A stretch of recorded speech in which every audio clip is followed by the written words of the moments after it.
Friends, अभी शाम के 4 बज रहे हैं और अभी हम लोग आ गए हैं घर ये भगवान का भोग लगाने के लिए कुछ फलाहार बनाने, प्रसाद बनाने। सॉरी, पता नहीं हम इतना कंफ्यूज कर रहे हैं। तो देखिए, हमारे घर का घी है, हम लोग अपने घर के घी में ही सब कुछ बनाते हैं।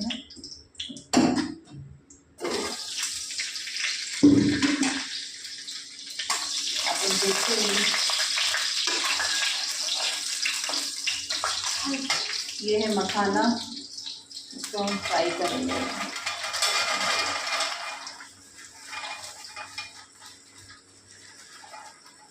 बड़ा नटखट है कृष्ण कन्हैया।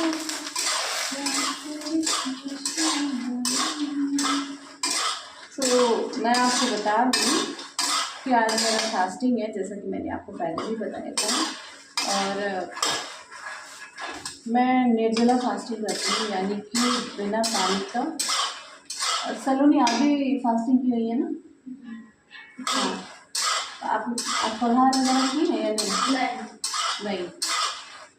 तो ये भी निर्जला ही फास्टिंग करती है, कुछ नहीं खाती है जब तक पूजा नहीं होता है, तब तक कुछ नहीं खाती है ना पीती है। तो उनका भी फास्टिंग है।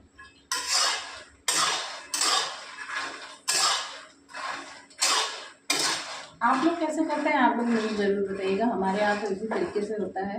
हाँ, जिनको फलाहार करना रहता है, कहा जाता है कि जन्माष्टमी में अष्टमी के दिन 8 बार फलाहार करके तब ये फास्टिंग किया जाता है। सो आप लोग कैसे करते हैं ये आप लोग बताइए, आप लोग बताइएगा, ज़रूर कमेंट। वैसे अभी भोग का तैयारी हो रहा है, मखाना भून रहा है और ये है एक सेकेंड वेट, ये है सिंगारा का आटा जिसका अभी बनेगा हलवा।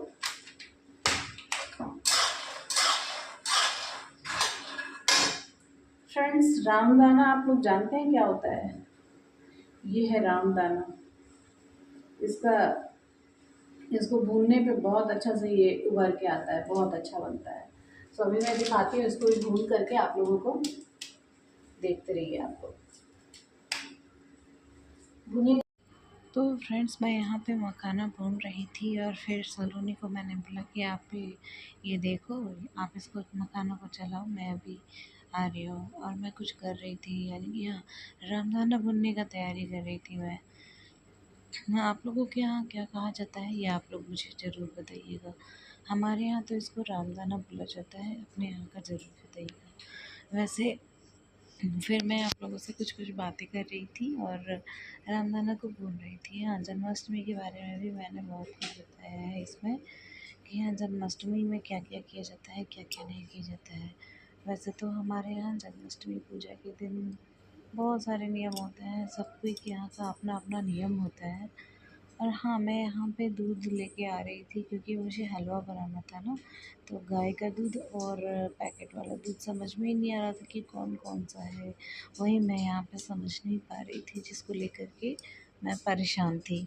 और हाँ, मैंने सलोनी को बोला था कि दही लेते आने के लिए। दही का जो छाली होता है ना, ऊपर का मलाई, उसका हम लोग क्या करते हैं कि उसको खूब अच्छे तरीके से मिक्स करके और घी निकालते हैं, तो वही उसका मक्खन बनाया जाता है। दही के मलाई का मक्खन बनाया जाता है, तो वही मैं बनाने का कोशिश कर रही थी और बना भी रही थी। बनाने के लिए उनको बोला था कि दही निकाल के लेते आने के लिए, तो वही लेकर के वो आई थी, दही के साथ साथ दूध भी लेकर के आई थी। और उनको समझ में नहीं आ रहा था, तो वही मैं बता रही थी कि हाँ नहीं, ऐसे निकालिए, ये रहा इसमें का मक्खन, ये रहा इसमें का मलाई, ये रहा। ये सब मैं बता रही थी और मैं खुद से निकाल निकाल के उनको दिखा रही थी, सलोनी को। सो ये करने के बाद में इधर मखाना चलाने आई, क्योंकि पता नहीं शायद मुझे ऐसा लगता है कि मखाना मैंने चढ़े हुए ही छोड़ दिया था, देखा था नहीं, जिसके कारण थोड़ा सा मखाना नीचे लग भी गया था।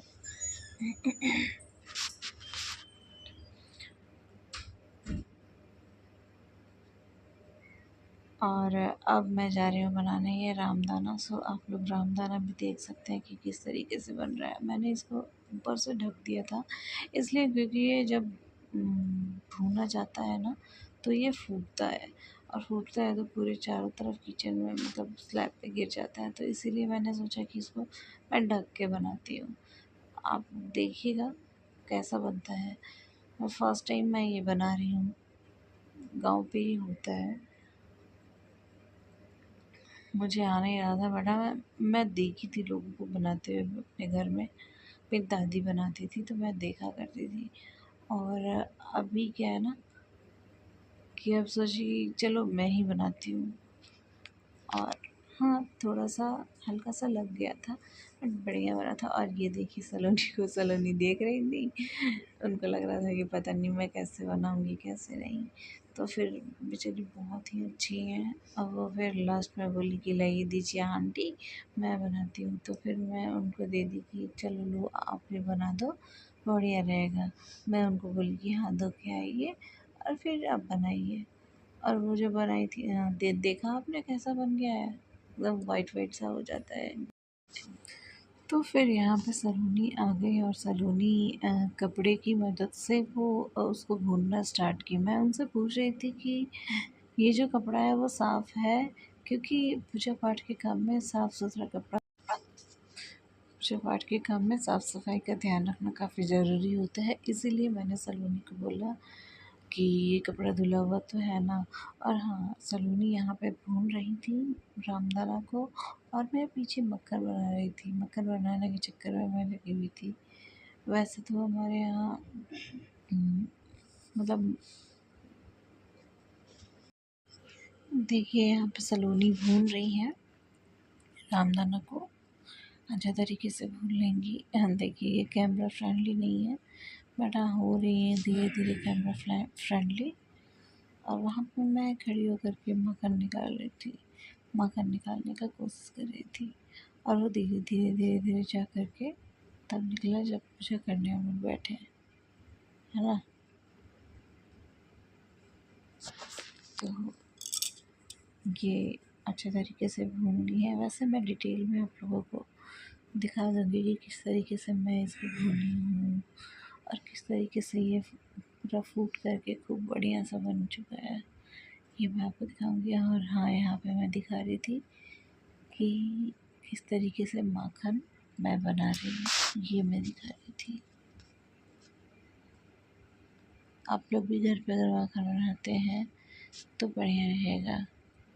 फ्रेंड्स ये रामदाना है, देखिए कैसे बनता है।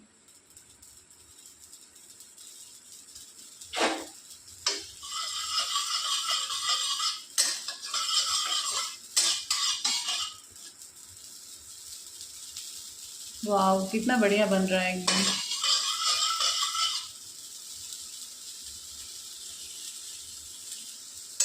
देखिए आप लोग भी अच्छे से।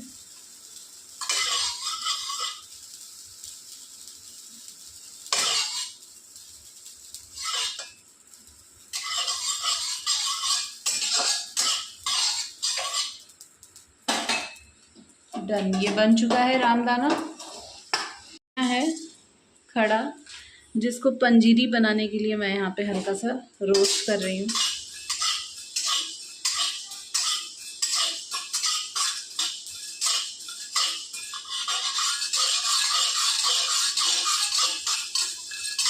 सो फ्रेंड्स ये है सिंघाड़ा का आटा जिनको मैं भून रही हूँ।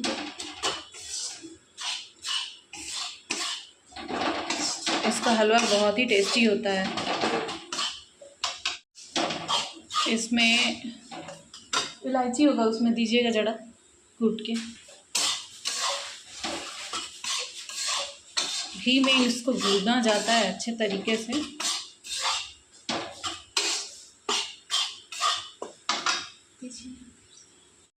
फ्रेंड्स इसमें अब शुगर ऐड करेंगे।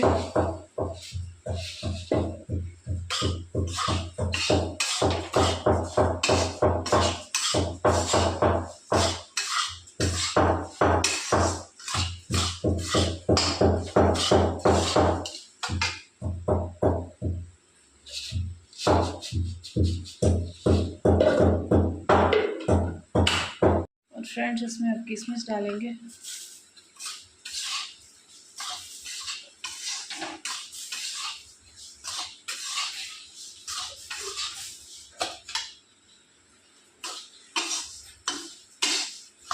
अब इसमें हम मिल्क ऐड करेंगे।